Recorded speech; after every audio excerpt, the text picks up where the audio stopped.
Hi guys, how are y'all today? Sorry it's early. It looks like my bandwidth may be low. That's weird.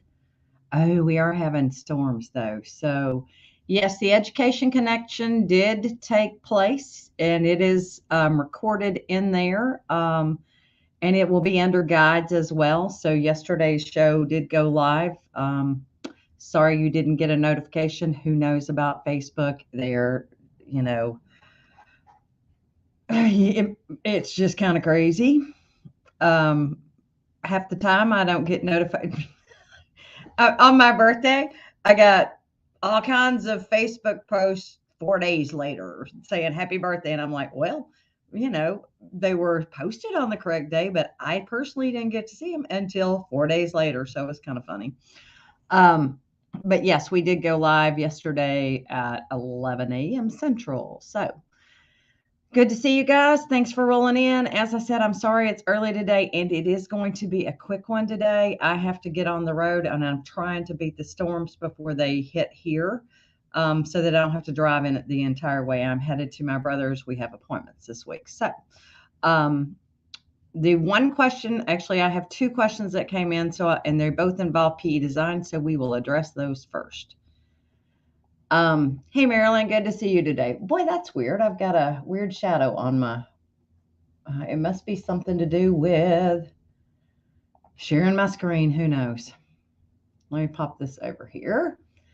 Okay, so the first one was Sandra asked me to revisit embossing lines into outlines, okay, or into letters and other things. So let's first come in here and type in some text.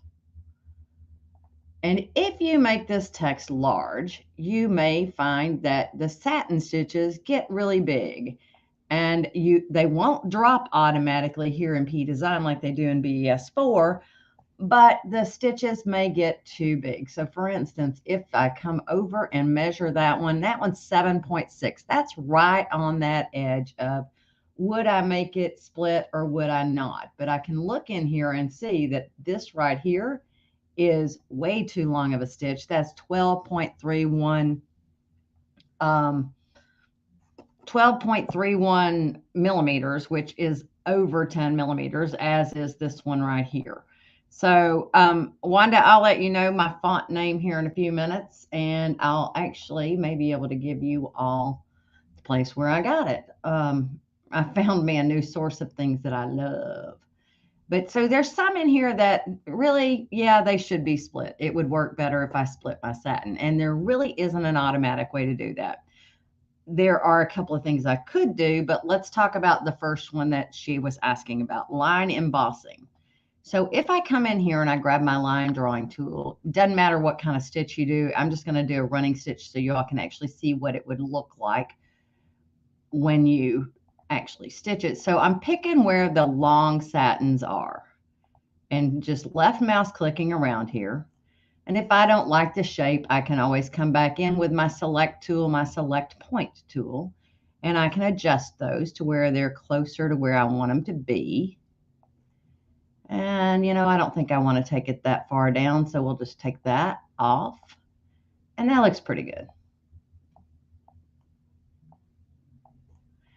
And you would do that for all of the different lines. So let me come grab this one and let's come in here and split this.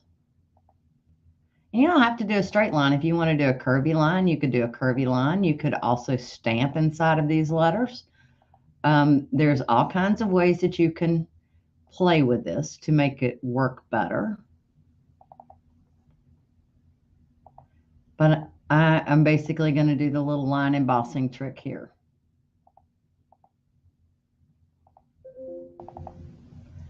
And let's come over here and do the D.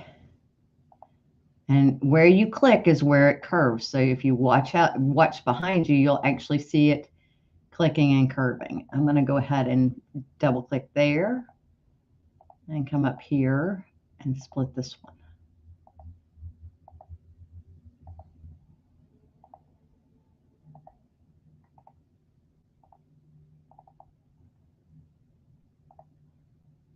Let's see here what else we got.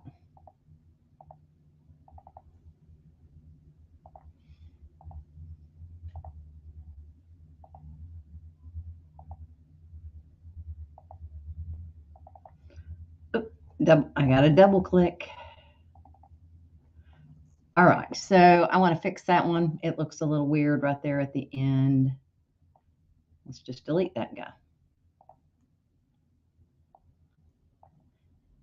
All right, so once you've got your lines drawn, that's where you're telling the software that you want to split the line. I actually think I want to come in and take this and extend it up. I think that may look a little bit better. So it will kind of even that split up. Okay, so once you've got them in, I'm going to ungroup. So I'm going to take off my show by color order. We have to select the lines independently. You can't have multiple lines selected.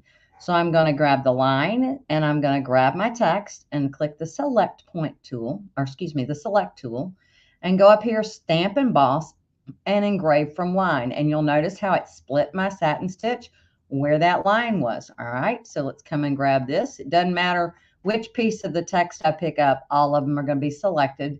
So you can continue to go to the very first one, or you can go on down, but you'll notice the line itself disappears from our sewing order window. So let's come and grab this one, select point, stamp emboss, engrave the line. Let's grab this one, stamp emboss, engrave the line. And here we go. I'm just going to go right there, right close, because that's the closest one.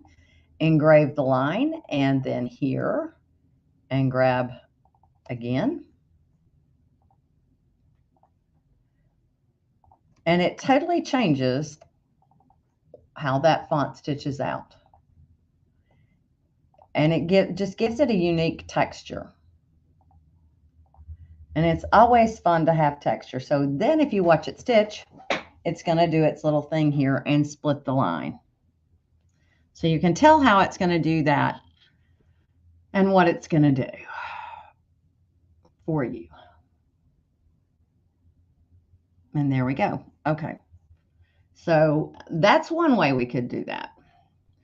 Now, if you need to edit those stamps, let's say you didn't think that that line was in the right spot, you can go back to Stamp Emboss and you can say Edit Stamp Tool and then click where the stamp is. Also, just so you know, this little window would have popped up. Just ignore that. But you can then move the stamp and you can see how it adjusts where the stamp actually is. So it's moving that line that you use to create a stamp. So if you get one slightly off, you can come back in and adjust it. But what you cannot do is come back in and edit the nodes of that line. You can do this with any font in P Design 11. You can do it. And I mean, this is a true type font. But let's say I came in here and that font is Beach, just so you know. Let's say I changed it to, what did I change it to? Serif. You can see that my split lines are still there. They're just not in the place that I would want them. So that tells you that it holds that setting. Whatever you did, it's going to hold on to it. So make sure you have the font that you want before you actually go forth and play with it. Okay. Now, I'm going to delete that. Becky, I don't know why you were notified on YouTube, because we don't go live you can't go live in a group to YouTube unless I put it to my personal page, which I'm not doing that because that's a private group. You didn't get notified on Facebook of this one? Sorry, I thought you were talking about yesterday's live. Okay, so let me come back over here and answer a few questions. Sandra, the differences between Next and P Design 11 are a lot, okay? Platform got switched up. Let me think. What all did we get with 11? First, I got to think what we got with 10. You get decorative fills. You get net zigzag fills, because it's a two-step upgrade for you. You have to go to 10 before you can go to 11. With 10, I believe you got net zigzag fills. I'm trying to remember what all came with that one. I'm going to have to skip that and tell you what's new here. I mean, there's going to be some stuff here that are different from what you have, but I can show you some of the main differences. So in Next, if I came in here and I typed in Cindy and I wanted to turn it into an applique, this is one of the biggies. If I wanted to turn this in applique, the first one I would have to do is convert to outline and then come back in and do each individual letter. So I would select the C, click the applique wizard, and tell it to replace it. You have to do it for every letter. In 10 and 11, you can simply select the whole kit and caboodle, say applique wizard, replace.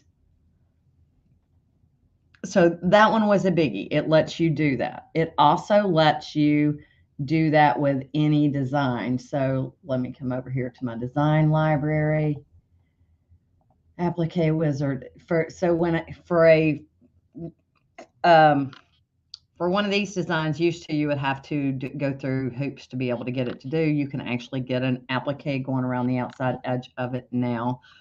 The background fill wizard is an 11 feature, and that allows you to echo around your designs. It allows you to stipple around your designs.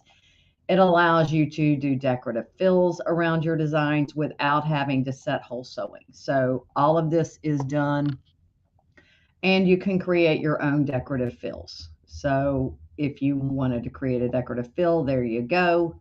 Click OK, and there are 58 of them built into the software program, either 57 or 58.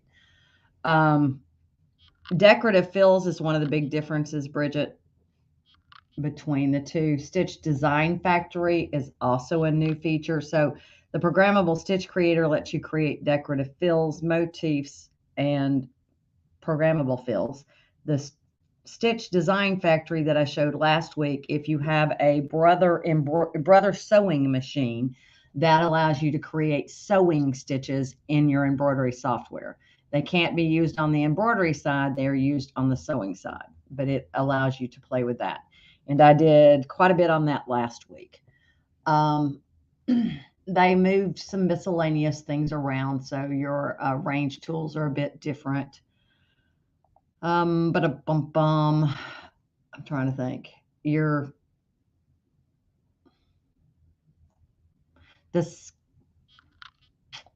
Yes, so Bridget, it would allow you to create decorative sewing stitches for that particular machine at a 7mm width. It has this is a difference between 11 and 10 and Next, actually. If I come here to this little thread swapper, if you want to change your brand of thread to a different brand of thread, it will automatically convert those threads to that thread brand. So now you'll see I have Robus and Anton. It has converted those colors to it. Trying to think what else. Between the fabric selector is something that we didn't have in Next that we have in 10 and 11. So if you select a fabric, it will automatically apply those settings to your fills. So if it will apply the pull compensation that it feels that you need for that particular item. It will apply, but you do have to set it before you begin your design. It does not apply afterwards, but it applies to everything that you put on that page after you select it. Let's see here. There's nothing new on the image tab. Oh, the little guidelines, now you can put a center mark, so you can put removable guidelines if you don't like a grid, which I don't like a grid, so I do use this a lot to line things up. Let's say I wanted to make sure something met right here. I can make those guidelines. All you do is click on your design page on the ruler, and it adds a line. If you want to get rid of it, you tap on it to get rid of it. But if you want to move it, you left click and drag it where you want it to go. But it's an easy way to get things to line up. And I do that a lot, especially if I'm trying to figure out where to go with stuff. It added the send feature to your network machines from between 10 and 11, you now can send wirelessly to your machines if you have a design on your page, obviously. We have wireless link if you have a 10 needle machine that a PR1055X, you can now do wireless linking with that. Those are the biggies, I think. Oh, the paste feature, undo that. So let me come here and let's say I draw a circle and let's say I put in a decorative fill.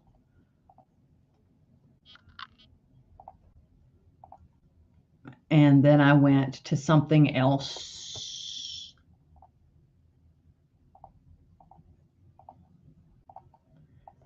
And I said, you know, I don't want a decorative fill. I want concentric circle. And then I said, oh, you know what? I changed my mind. I can right mouse click and say copy. And then I can click on this and say paste selected paste attributes. Notice how now it applied that same property to that particular design. So that gives you that capability. Those are the biggies. You get warping with your programmable fill stitches, or your decorative fills. Sorry, not programmable fills, your decorative fills. You got a flexible spiral stitch, and what is that good for? Well, that's kind of fun, actually. Let's say you made yourself a butterfly. Let me see if I can make myself an easy butterfly here. Let's go and draw a teardrop. And let's select that teardrop and rotate it. And let's duplicate it and rotate it again.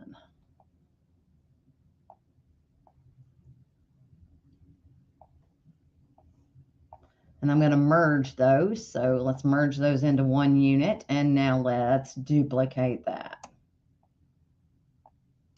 and flip it.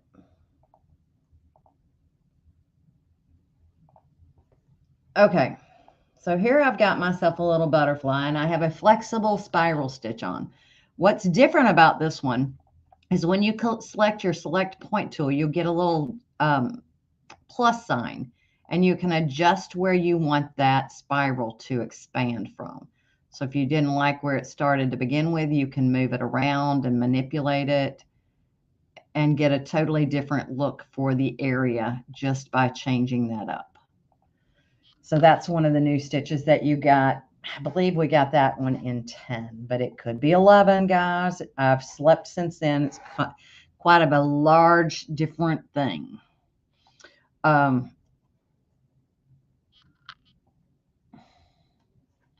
Caroline, if you do want to set up your own, it's easier if you have the RGB numbers, and you usually can get those from the thread manufacturer. Who are you trying to add in? Probably Exquisite, I'm guessing. Let me see here. Your box says 11, but the CD is P Design Next. Well, where did you buy it that somebody sold you an 11 with a CD for Next? That did not come from Brother, because we haven't. You have to have a dongle, and the program itself in 11 is on the dongle. So I don't know where you got. So let me see here. Well, Patty, you know, you just look at, I looked at the shape. So you want to go back and see what that was? I came in and I said, okay, what shape would give me a butterfly if I did it? Well, here we go.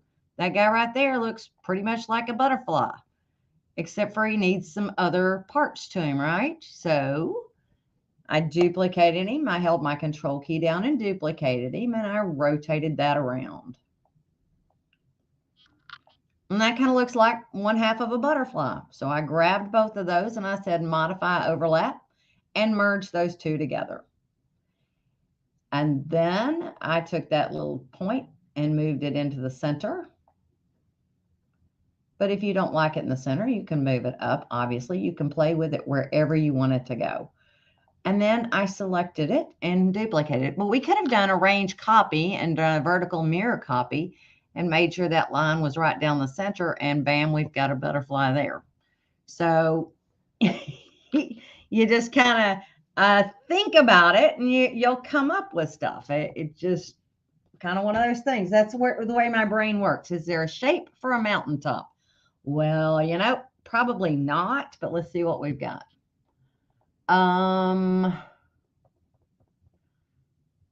Nothing there. But let's see what else we've got. Let's go over to our import menu and look at our outline shapes. And then let's see what we've got here.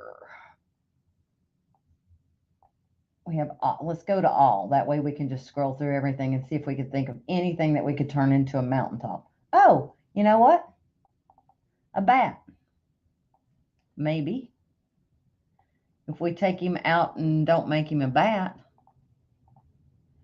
we could right mouse click and say split at point. Right mouse click over here and split at point. And delete that bottom line. Ooh, wait. Let's delete the top line. And then you could play with that. I mean, that's a good beginning of a mountaintop. Okay.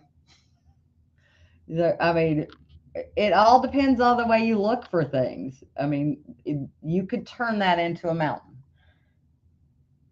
But a mountain is kind of pretty easy to draw anyhow. I'm looking to see if there's anything else there. You might take some stars and put them together and merge the stars.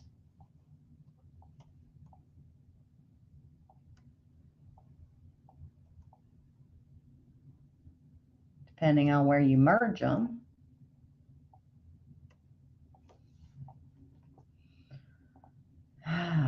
Do. And then take the bottom parts off of this. Oops. Why are you not letting me delete those points?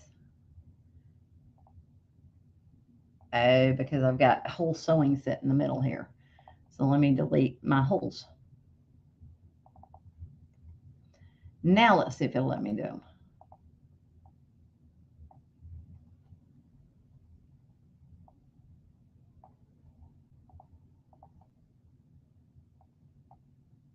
Oh, that actually looks more like a ship than it does a mountain, but you get the idea. Come and play with that.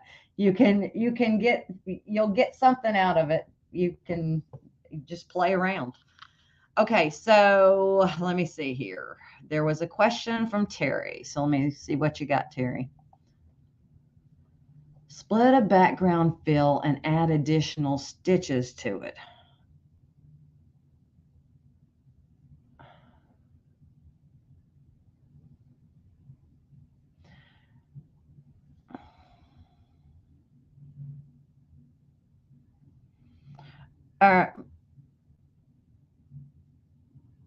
Okay. All right. I'm going to show you the trick because I have finally figured out the trick. Okay. Let's see here. Programmable Stitch Creator.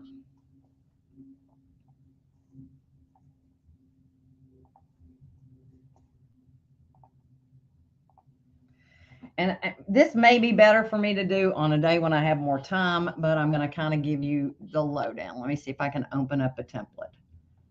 How about my circles? That'll work. All right, I'm going to turn my grid off to begin with. And I'm going to come in here and I'm going to make one circle. And where did I get these circles from? Well, guess what? I used the scatter feature that we talked about last week in BES4 to create myself a piece of artwork. It worked beautifully. So now I have a piece of artwork with, let me turn off, basically with a circle on it, but my circle's not touching, right? I need to close my shape a little bit. And there is no close shape tool. Can't do it. I can split it, but I can't close it. So the easiest way is to turn that grid onto the smallest unit that you can do and put them together. They will snap to the grid. Then turn your grid off, highlight them, and move that unit back to where you wanted it. So to make one attach, Terry, let's say I wanted to draw that little line. And I wanted to attach right here.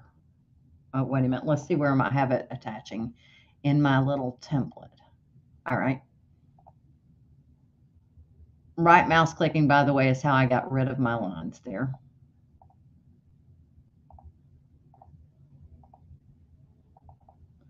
So now, once again, I'm going to go turn my grid on. I'm going to grab my select point tool and click on this line and see where the closest grid line is for it. It's right there. So let's zoom in on it. And do the same thing for the circle. So where's my closest grid line? Right there. So I'm going to move that little dot right there. This time I cannot move it back because I can't grab both points at the same time. So I'm going to have to live with that change and just modify my circle a little bit. But that is the way to get them to attach. Does that make sense, Terry? But that is the easiest way to make sure that you know that they're attached. You think that they are attached, but lo and behold, those lines were not intersecting exactly at the same point. So you have to make sure they intersect at exactly the same point. There is no, I mean, you don't have to draw them all in one continuous line. If I wanted to do all of these circles, I could then come in once I've got one circle done. This makes it easy. I can just simply hold my control key down and drag them where I want them to go. And let's see, that one needs to be a little bit smaller. So we'll make it a little bit smaller. Take this one, make it bigger.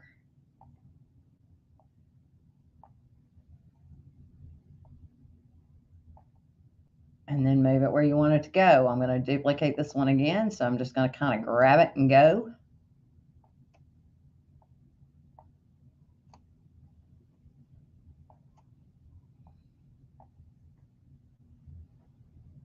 And once you've got them to where they actually touch, I mean, this is the perfect way to do it.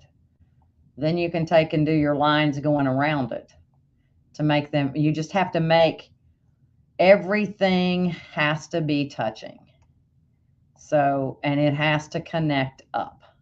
Now, having said that, it also has to exit and enter at a spot.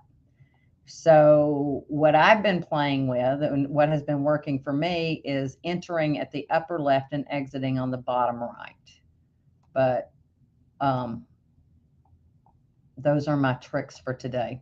Anyhow, so get the concept. And then you just kind of come in and draw the little lines, and you have to do that little grid thing that I was talking about. If you do not, you will never get them attached. You think they are. You swear that you have gone in there and looked, and they are so close together, and that line looks like it's touching, but guess what? It just isn't, because I could not figure out why my bubbles were not touching, why they were jumping. And that's why they were jumping. It's because even though I thought it was attached here, and you can see I'm slightly off. So let's see, I'll put it right here. I know I'm attached now, right? But not sure. So if I turn on that grid and I take and make myself move this point to that little intersection right there, I can then know that they are on top of each other, and I will not have a problem. Okay. All right. So Robin asked a question last week. I'm leaving the programmable stitch creator once I find my mouse here. Robin asked a question in our Facebook group. Heather's in my Facebook group about the best stitch when you have a satin stitch that's going to be too long. I think her font was number 13 and she was like 2.5 inches. So let's look and see what we could do for fonts. If you come in, let me come in and just type in, y'all can tell I'm in a football mood. We're going to come in and choose font number 13, I believe is what she said she had. I could be in a different one. I have no idea. And she has it 2.5 inches. So let me come over to my home tab and choose size. And The height is 2.5. Okay, so those are going to be awfully big satin stitches. And if I take my measuring tool and I measure from the one side to the other and look down here, that's 0.45 inches, or basically 12.3 millimeters, which is way too big for a satin stitch. So Robin, you could either split the satin like I showed, or you can come up to your text tool, the text tab, and say, you know, I think I want a fill stitch. And if you choose a fill stitch, you have some other options. You can come down here and play with the step pitch, which is your length of stitch, and the frequency, which is the offset of the stitch. So if I came in here and I put 7 as my length, you'll notice that, let me undo that so you can see. So starting out, I have 10,953 stitches. If I change my step pitch, which is my length of stitch, to 7, when I come down here, I now have 8,051 stitches. That's much more reasonable, right? I could also change the frequency of my stitch, which is the offset. So if I changed it to 50%, you're going to get a totally different look. And you're now down at 7,962. If you go 60%, it's not going to give you an even pattern if you do 50% on this type of a fill, because it's following the curves. But you'll notice I have reduced that stitch count down to 8,070 stitches just by doing what we did. And if you look at it, let's see here, let's look at the stitch points. So you can see it's not one long satin stitch, but it's also not a real stitch intensive design as far as different stitches. If we go back to our defaults on everything, this will let you see these little line dots right here. These are stitch points. We reduced that considerably. So those are your options. You can either split the satin, or you can change it to a fill stitch and change your frequency, step pitch and frequency. Step pitch, length of stitch, frequency is the offset. Or you can go into a programmable fill. Programmable fill is my least favorite option. The reason being, you never know where it's going to meet up. And if you are doing this on a knit, and it is very stitch intensive also. If you're doing this on a knit, where it meets up is where you will get a gap. Never fails.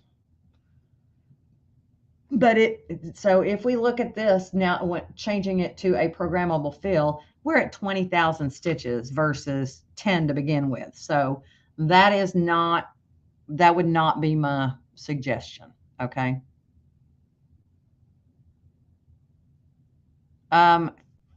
Fina, no, of an edge to edge design, somebody else's, you would have to convert it to blocks and then try to change it. I'd have to see one to see if it would work at all. And I don't have any on my personal computer to do that with.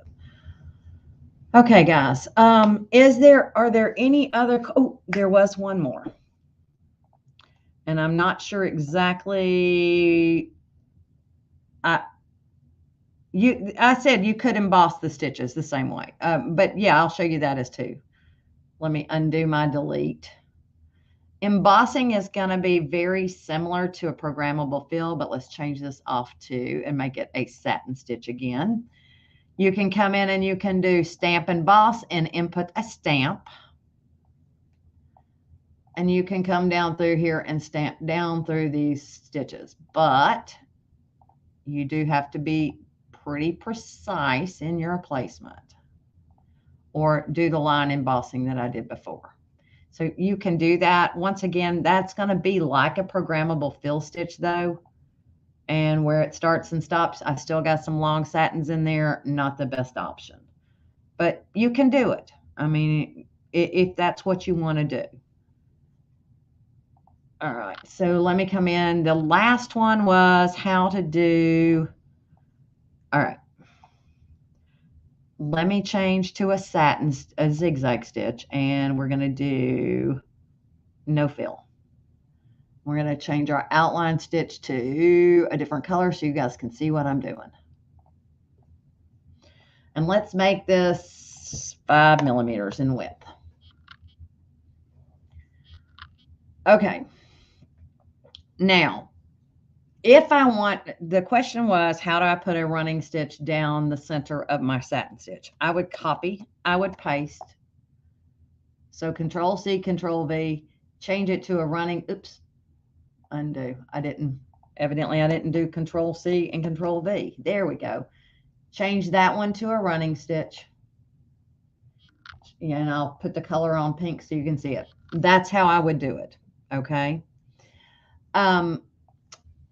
Terry, the other one that we were talking about the last time, if I recall correctly, was, let's say I did the big, let's turn that heart. Let me undo that. Let's turn the heart into an applique, because this is where we got stumped the last time and I forgot what I was doing. So if I come in here and I hit my applique wizard, actually, it doesn't even matter if I do the applique wizard. So I'm going to undo what I just did, put that back down there. Okay. If I come in here and I try to emboss this outline from that line, it will not let me do it. It will not activate. That is because this is an outline. It has to be a region in order for it to be able to emboss. So to avoid that, I need to select it. And I need to say, convert to stitches, because it's got to be converted to stitches before I can convert it back to blocks. Now that it's in stitches mode, I convert it. I don't want to convert it to a block because then it'll do weird things, but I can convert it to an outline. So I'm going to say convert whole to outline. And now I have an area that is a fill stitch. That will let me do that. So if I go to my sewing attributes now, I change it to auto. It's going to follow the curve. We can change it to a satin stitch, and I still want it to go auto. So there we are. Now I can select it all. Stamp emboss.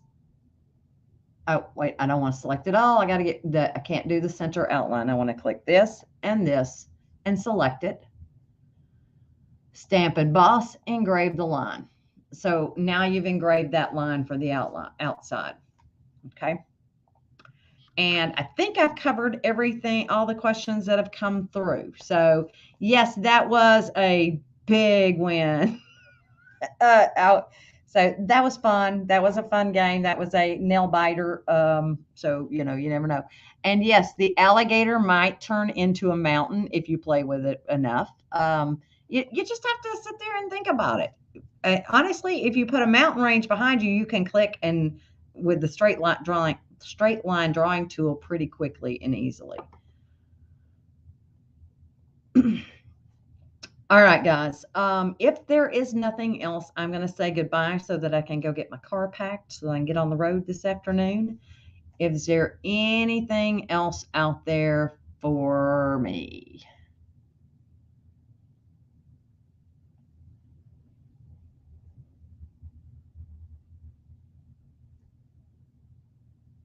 I do not see anything else. Yeah, Exquisite Thread. You may be able to get it from their website, the RGB. It's very close to Isacord. They are almost identical on the thread colors. So, Carolina, check that out. I would almost tell you that you can pretty much count that they're going to be very, very similar. Okay, I do not see any new questions. So you guys, if I should be on next Tuesday, but it will be tight. It depends on if I get back here in time. If not, if you're coming to Houston, drop by the booth at the All Brands booth. I'll be in there. Angela will be in there. Heather will be in there. We're going to have quite the little party. It's, and there is a demo schedule that I believe All Brands has published. So we'll be doing demos every day of the week. If you cannot be there live, they're going to stream them live virtually as well. I'm trying to think if there's anything else, but I think we're close to the front this year instead of the back. Look for the big red tent that says All Brands across it. Usually the big red tent is your clue, and that's where we are. but I shall see you next week, I guess, either virtually or in person at Houston. And hopefully I'll get to be here Tuesday because I've got two tight trips, two tight turnarounds. So we'll see how that works. All right, y'all have a great day, and I will see you all soon. Bye.